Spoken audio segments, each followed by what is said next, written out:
All right, so I'm about to hit you with the 11 hard truths that you need to know as a man. See, for me, it took me years. It took me years to even find these things. These things that honestly the internet talks about to a certain extent, but I'm starting to see the realities of that. A lot of people still don't know these things. And I'm going to list these rules out because I wrote them down on my phone right now. But the truth is, you're either going to be reminded of them and you're going to continue on your journey, or you're going to literally, and they say it, swallow the red pill, right? Red pill, the thing with the red pill is it's actually very valuable, but it's been twisted in a way because a lot of people are still stuck in red pill rage, right? They're still upset with a lot of the slights that they've had in life.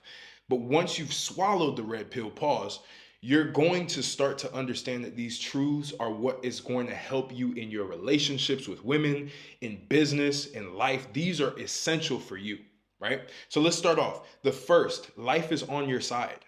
This is a fact about reality, about life, that a lot of men don't believe, right? A lot of men are like, man, life is so hard. Life is going against me. Life isn't going against you. Life is on your side. It's actually helping you. It's giving you the challenges that are necessary for you to become the best version of yourself. All of the challenges, financial struggles that you're going through in life, that's life tapping you on the shoulder, kicking you, saying, bro, wake up. It's time to go make more money. It's time to level up your value in the world so that you can start to make more money. It's just waking you up, right? It's the same thing with women, right? Women are not attracted to you for a specific reason. There are certain things that you have to level up. There's certain like levels of intelligence that you need to gain in terms of understanding women, understanding the nature of women, understanding how they move, how they tick. A lot of these things you have to start understanding. So life is always on your side. That's lesson one that I learned, right? That's a big truth. You have to notice because it's going to leave positive effects on your life. You're actually going to start doing things the right way. A lot of people don't understand this, and a lot of people are going through life where they think everything is just woe is me, and you're just training your subconscious mind to think like that. So you're just going to continuously be in that cycle. Versus you have to understand that all of these bad things that have happened to me, all of these slights that I've had from women, all of these slights that I've had from close friends that I thought were close friends that weren't, all of that stuff is there to be able to help you learn and be able to develop yourself as a man so you can become the best version of yourself. So that's lesson one. Lesson two, men must level up their character. This is a fact. And I've said this previously, and it's true, right? Men must level up their character. We are in a video game, a simulation called life, right? Life is a simulation. It's a video game. You have to level yourself up. Men are born at level, I don't even want to say zero. Men are born at level one, right? You're born at level one. A lot of men go back down to level zero, which is NPC mode, right? Which means that you're just following predictive programming that's around you, media, the way that people make you think that you should be, the way that you dress, the way that you talk, everything's being influenced by other people, by higher forces that are literally just puppeteering you as a man.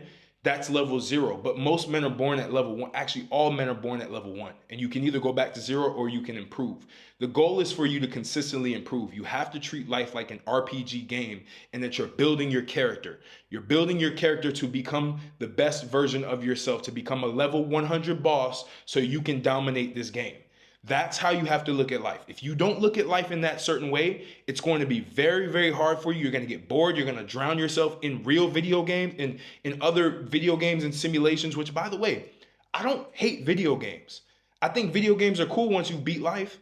Once you've beat life, you can go head on Call of Duty and beat that. But a lot of men haven't even tried to play the game of life in its most efficient way, in its most effective way, to even reap the reward. The rewards in real life, the game of life, are way better than the rewards in a video game. I promise you. It takes longer to get those rewards, but those rewards will pay off, right? So you have to live life like it's a video game, and you have to level up your character. You have to go on quests. You have to unlock new maps, travel, go to different places, right? You're attracting women, other players in the game that are looking for the best player, right? We'll talk about that as well. But you have to look at life and gamify it so that you can start to enjoy the grind. You can enjoy the process of life, because once you can start to do that, that is when your life is going to change. That's when you're going to start to see the most improvements in your life, right? So next we have the next hard truth, right? Mind, muscles, and money. These are the three most important things that men need to actually focus on. I know I'm going to get a lot of hate for that because people are like, oh, money doesn't mean everything. Muscles don't mean anything. And most people know the mind is everything, right? So let's start off with the mind. You have to start training your mind to think positive thoughts. You have to start training your mind to be able to critically analyze situations and to put you in the best situations possible. You have to train your mind to be clear, right? To not have any negative thoughts, because your subconscious mind, because your mind is split into two hemispheres, right? You have the conscious mind and you have the subconscious mind. You have to start to program the subconscious mind, which is pretty much the programming that is basically allowing you to do everything in life. It's creating the results that you have in your life. It's working for you 24/7. Your subconscious mind works for you 24/7. How you think, right? Your body, the way that it functions, all of that is governed by the subconscious mind. The blood that flows through your heart, all of that is led by the subconscious mind. If you train your subconscious mind long enough, you will get the results of what you've been training your subconscious mind for. So you need to start auditing your mind and seeing, like, what are the negative thoughts that I'm telling myself, right? Am I not empowering myself on a regular basis, giving myself affirmations that I'm the greatest person ever, or I'm a capable man, I'm somebody who can attract women, I'm somebody who can make money? You have to be telling yourself this. You have to be literally brainwashing yourself. The reason they say brainwash is because it washes the subconscious part that already is programmed. You wash that programming away and you put new programming in that will then help you succeed in life, right? Then we go on to muscles. Muscles are important. You see how I look now? This changed my entire life. I've been saying this from day one. Getting jacked will change your life. It literally does. Whether you believe it or not. Of the naysayers, the Billies, oh, Martell, getting jacked is nothing. Like, I don't need to get jacked. That's stupid. Like, it's all about your mind. Yeah, it's about your mind too. It's all about your heart. No, bro. Get some muscle on you. It shows competency. It shows that you're actually capable of damage. It shows that you're actually a dangerous person. Newsflash, women love dangerous men. Men love to be around other men who are capable of danger because they're competent. They respect men who are capable of danger.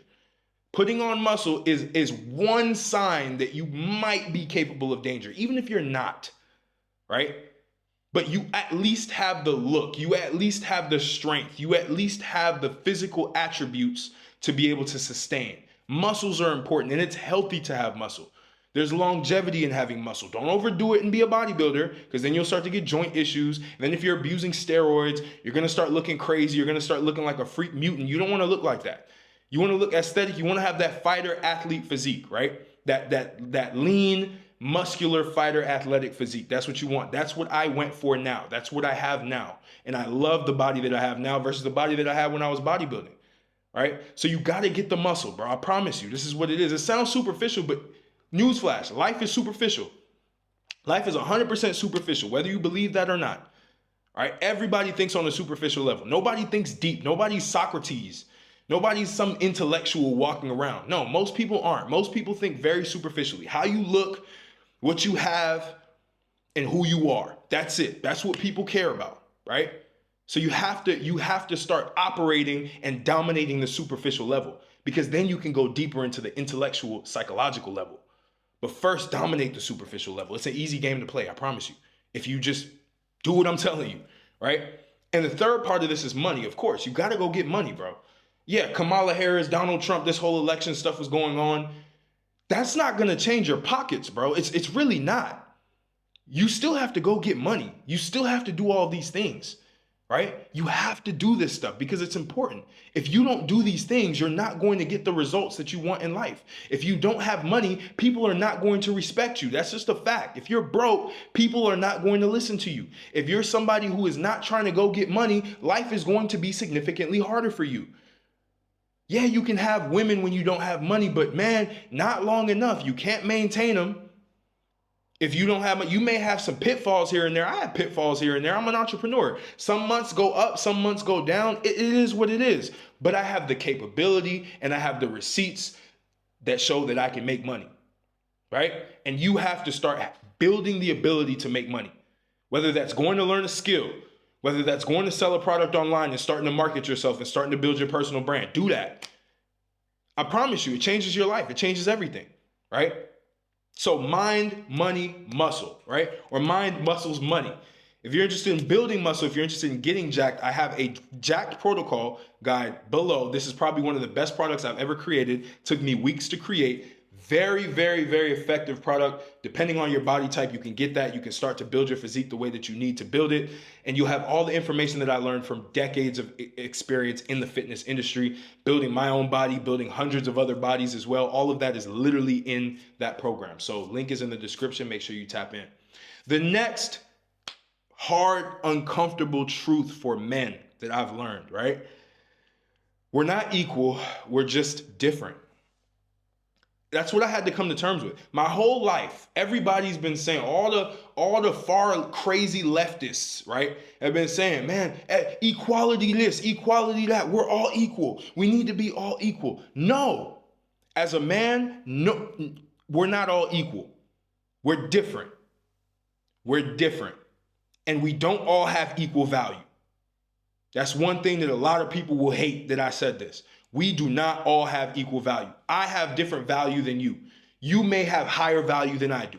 I may have higher value than you do because I know things that you don't know. I've done things that you haven't done. I have capabilities that you don't have, which then level up my value.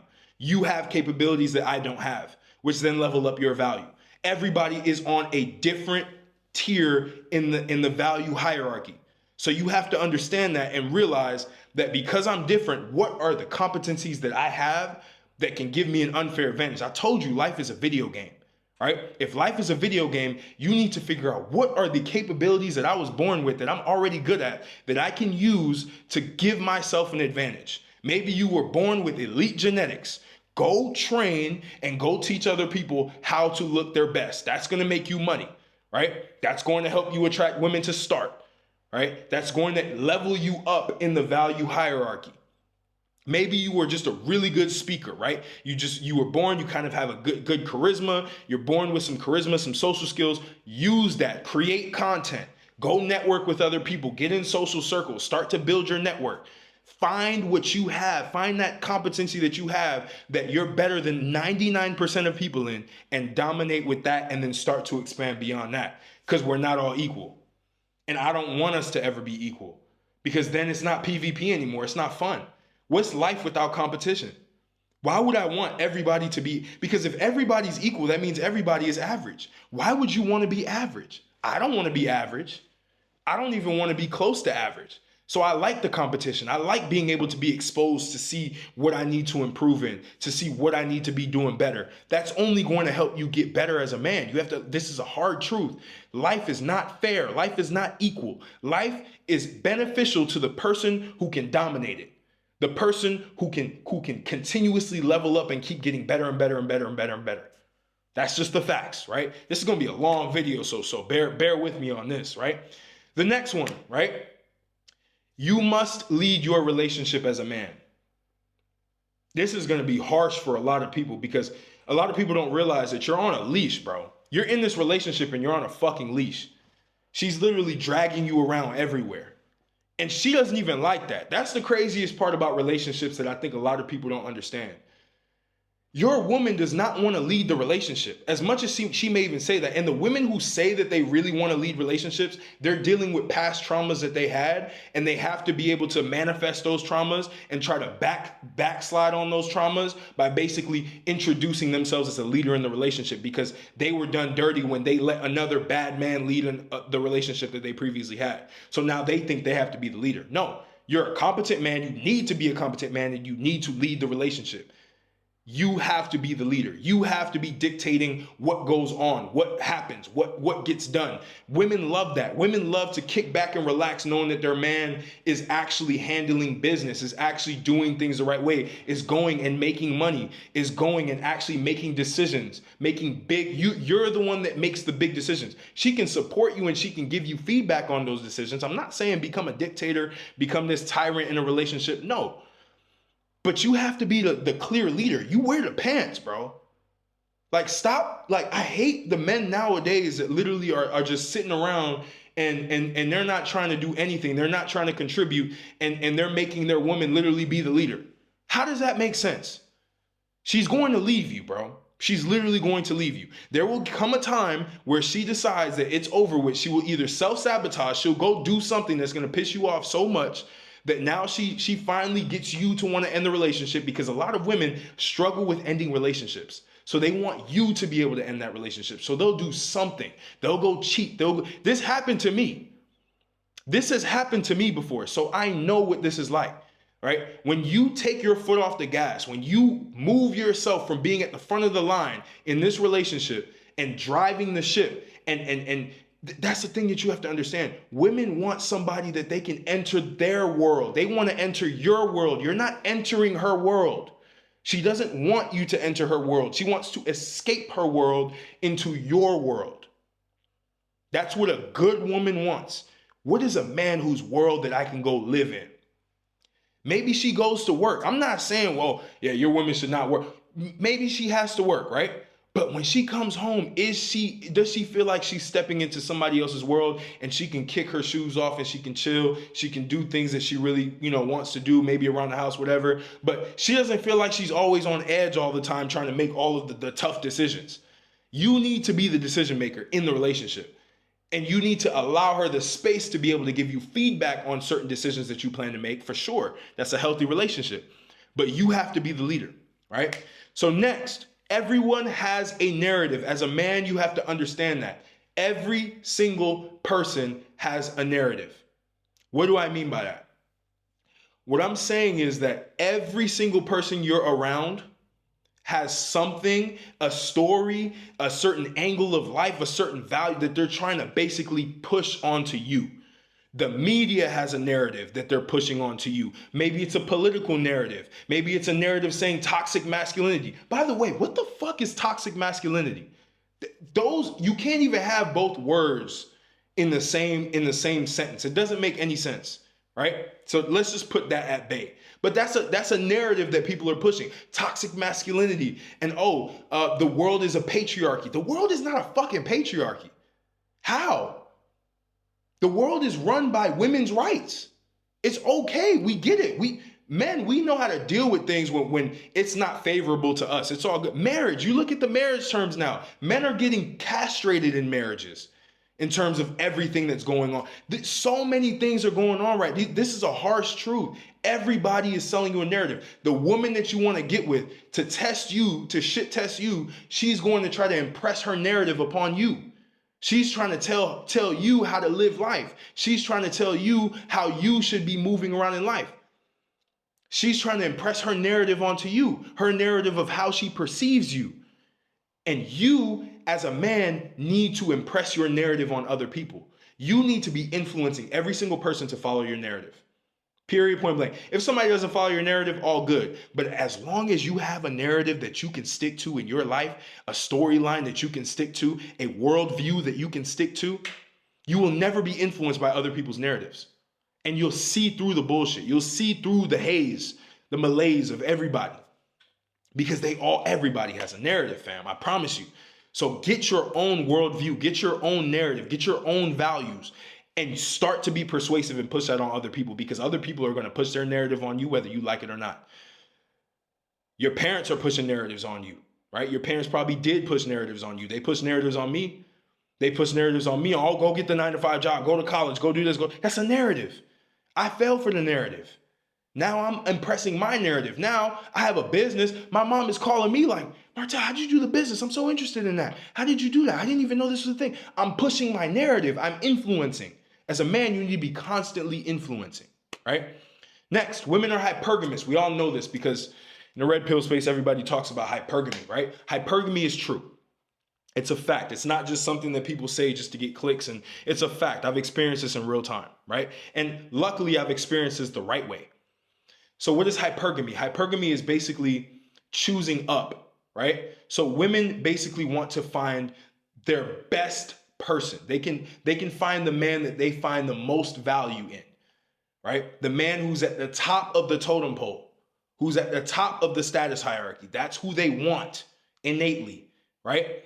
Now, the nuance to this, is, again, their perception dictates their reality. So it can be perception. You may not even be at the top of the hierarchy, but if you're perceived that way, you have an aura, you're in shape, you're making money, you have capabilities of making money, she can perceive you as somebody who's at the top of the hierarchy. And also, women are going for, they want to find the best guy that they can find. So you may be the best that she believes she can do. Again, perception. She perceives that you're the best that she can do. So because she perceives that you're the best that she could do, she's not going to go and try to find other people. Now, God forbid somebody else comes along the lines and they check you and they challenge you, right? You better hope that the loyalty with that woman is there and she wants you specifically. But women overall in the dating world, in marriages, hypergamous, they want the best option for them. And all women have different things that they're interested in. Some women are super interested in the guy with the most money. Some women are super interested in the guy who looks the best, right? Physically. Some women are super interested in the guy who's the most intellectual. Women just have things that they put at the top of the hierarchy as what they're looking for. And you have to be at the top of the hierarchy in all of these things. So I'm saying max out your character, max out your real life character so that you can be at the top of the hierarchy, the top 1% in all of these main categories, right? The next, you must embrace your dark side. Not many creators talk about this. See, as men, we're born and we're molded into being nice guys, right? And I made a video about this before. You can be kind, but you definitely should not be Mr. Nice Guy, right? Mr. Nice Guy means that you get walked over. You don't set boundaries. You're not somebody who has authority. You're not somebody who gets his way in life. Everybody just walks on you all the time. The women walk on you all the time. By the way, this used to be me. I'm not just preaching this from a preacher's pulpit like I'm holier than thou. Bruh, this used to be me. I used to be the guy who was the nicest ever that people took advantage of. And this happened literally probably close to recently I changed because I understood how to embrace the dark side of me. What you have to understand is every human being has a dark side, right? The dark side is made up of these dark triad traits. I'm going to make a full video breaking this down so you understand this because I think all men need to understand this. Narcissism, psychopathy, and let me get the last one, Machiavellianism, right? There are 3 of these different main traits that make up your dark side, right? And some people, they're way too over-indexed on one of those things, so they become narcissists. They become clinical narcissists, right? That means that your whole personality is that. And that's what you're focused on. Some people are psychopaths. Their whole personality is that. But everybody has a part of that inside of them. And everyone's trying to suppress this. Every guy's trying to suppress these things because they're trying to be nice guys. And it's like, bro, you're literally going to hate your life so much. You're going to feel so upset with yourself that you're going to start manifesting these traits anyway to people and start to hurt people anyway. So you might as well learn them, master them, and use them to your advantage. Narcissism. Use your narcissistic tendencies to be in the best shape that you possibly can be, to look your best, to present yourself in the way that you want to present yourself. Use the narcissism. It's important. You have it. You can't get rid of it. You might as well use it and control it, right? Next, we have psychopathy, right? Psychopathy, psychopath. No emotions, right? Loves risk, takes risks everywhere, right? Doesn't even flinch at pain. Psychopath, right? No empathy whatsoever. Use that in business. Use that in sales. Become a psycho sales guy. Like you're literally just you don't take any objections. You're not sparing anybody's feelings. Use that in business because business is ruthless. Business is where psychopaths win. So if you can't use some of those traits and don't do it, right?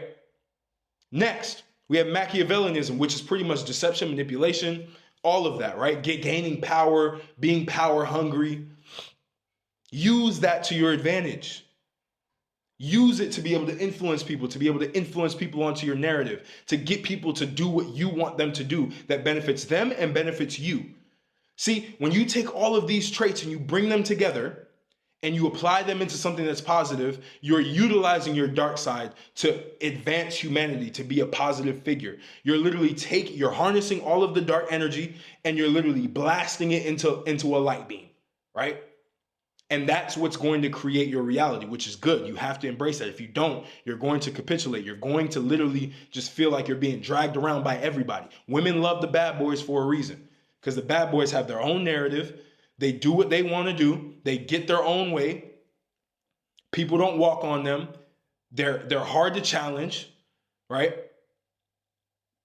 That's what they want. They're perceived as higher status. This is what it is, right? The next, nobody cares about your problems, bro. Nobody gives a fuck about your problems. It took me a while to learn that. I used to, whenever I used to have problems, I used to quickly find a phone and call somebody and tell them my problems. Whether it was my parents, whether it was friends. And you know what happened? These same people would literally just like, they wouldn't even care. You could hear it in their voice. Oh, I'm so sorry that happened to you. And then they go into their story. What I learned, again, everybody has the dark traits. Everybody's a narcissist. Everybody cares about themselves. Nobody genuinely cares about you all the time, right? Not even your significant other cares about you all the time. She cares about other things. You're not occupying her mind 24/7. If you're really that guy, you can occupy her mind 80% of the time, but the 20% of the time, nobody cares about your problems, bro. And if you're a complainer, people aren't going to want to talk to you. People are going to avoid your calls. When you're trying to find advice from people, every time something goes wrong, you got to look inside, bro. You have all the answers inside. You know what you're supposed to be doing right. Start to tap into yourself. Go meditate for like 10 minutes and figure out why things went wrong and how do you fix it. You have the answers more than anybody else. Nobody cares about your life enough to actually help you with your problems besides you. So you need to be able to utilize that and stop going and calling people and being mad that people don't care. I used to be so upset when I was like, oh, people really don't even care about me. Of course they don't.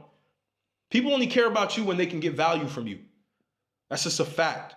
That doesn't mean people are bad people. That means people are people. And you have to understand that people function when they can get things from you. That's when you're the most valuable to people. That's whenever I have motion, that's when I get all the phone calls. That's when people are like, hey, bro, how you doing? But when I'm at zero motion and I'm visibly down bad, I would never get that same love. I never get the same phone calls. And it's all good because I understand human nature. And now you understand it. And now you can start to realize that nobody gives a fuck about your problems besides you. And you need to go and fix those problems. All right. The next, you will never rise above your self-image. This is important. All right. This is number 10. You will never rise above your self-image. The truth is, most people are moving around and they think very poorly of themselves, right? They don't even have empowering thoughts about who they actually are. They see themselves as inferior. They see themselves like some people, even if they're in the best shape ever, they still, their self-image, the way that they see themselves is still this tiny little boy who's helpless. You have to start changing your internal image of yourself. You have to start gaining more confidence. You have to start, again, it's a subconscious mind thing. Start to just embed positive thoughts into your subconscious mind. See yourself as larger than life. See yourself as a man who's formidable. See yourself as a weapon, somebody who literally can inflict damage if necessary. See yourself as someone who's highly competent enough to make money on command. Start to boost your self-image because you will never rise above that. Whatever your subconscious mind sees you as is what it's going to keep you at. So the more that you level up your self-image through your thoughts, through how you see yourself, people say that's cocky. No, it's cocky when you have to say it out loud to other people because you have to convince other people because you couldn't convince yourself. You have to start convincing yourself that you are that guy. You are him, right? So you have to start doing that by actually going through your mind and actually starting to break down all of the negative thoughts, all of the things, all of the ideas that you have that make you feel inferior. Cut that shit out. Fight your mind, fight your self-image, rebuild yourself, and destroy the original self-image and replace it with a brand new one. Visualize yourself as somebody who's better because you will never rise above that. I promise you. So think highly of yourself, basically, is the whole point. Last one, number 11, your value determines your status. What you're going to realize is in life, everything is about status. Everything is about status. Everything that people buy is about status. People buy these luxury watches because they want status. People buy the nice car because they want status. You know what's funny? People talk bad about people who buy nice cars and they go and they buy these hoopties because they want the status that they don't care about status, because not caring about status could give them more status. Everything is a status game. Men go to the gym to get status, right? To build status within yourself and to also build status in society in terms of visual status. All right? Men go and they make money because they want to get status. Men go fight because they want status. They want to be the strongest guy, right? Status is essentially a stamp that you're at a certain level in a certain competency in life. That's all status is. So there are status symbols that you can get, that you can start to create and acquire to do that. And the ultimate status booster, the ultimate, like, I want to say the foundation of status is value. What value do you provide to people? What value do you provide to the world? Money is one metric that basically measures status. The way that you make money is how much value are you providing. Here's the trick with the money thing, right? It took me years to learn this, by the way. You want to make $1 million? Give $10 million worth of value to the world, to people, and keep just a fraction of it. That's how it works. That's how these people made the money that they made. You can call them, oh, they're scammers, they're this and that, like Jeff Bezos, Mark Zuckerberg. Oh, they're all bad people. They still followed the universal laws of value, right? They still understood, okay, if I can, and they do, Facebook, how many users do they have? How many people are buying ads to promote their businesses on Facebook? Right? How many people are on Amazon? You may shit talk Amazon now, you still use it. You still use it to go get your groceries, to go get your books, to go get your items that you buy. It still provides value to the world, whether you believe it or not. You have it on your phone. Billions and billions, if not trillions of dollars worth of value, only to keep about 200 billion of that. So the amount of value that you have, that you will receive, is proportional, is I want to say, not a direct proportion, but it's a smaller proportion to the value that you're going to provide to the world. So try to provide as much value to the world. Create content that's valuable, right? Create content that's valuable, that reaches hundreds of thousands, if not millions of people. And then you'll be able to secure some value for yourself, a tenth of that, right? And just keep repeating it. That's how value works. That's how it works. That's why it determines your status. What have you done in the world? What is your legacy? Who are you known as? All right? It's all based on your value. People who are perceived as highly valuable will be invited on podcasts, will be given certain rights when they go places, will be cutting lines to be able to get into the club or to whatever event that they go to, will be the go-to person whenever there's a deal that's coming up that somebody wants to include you in business. That's how it works. So these are the 11 harsh truths that I believe all men need to know, internalize, and start to practice on so that you can become the best version of yourself. I had to reflect on my own life for this one. So I hope you like this. This is a longer video. Like, comment, subscribe, share with a friend who needs it. And again, tap in with the guide below. The best guide I've ever made on getting jacked. It literally gives you everything. Gives you based on your body type, your nutrition, your training, everything is in there. All right, no excuses. So I appreciate you, and I'll catch you on the next video.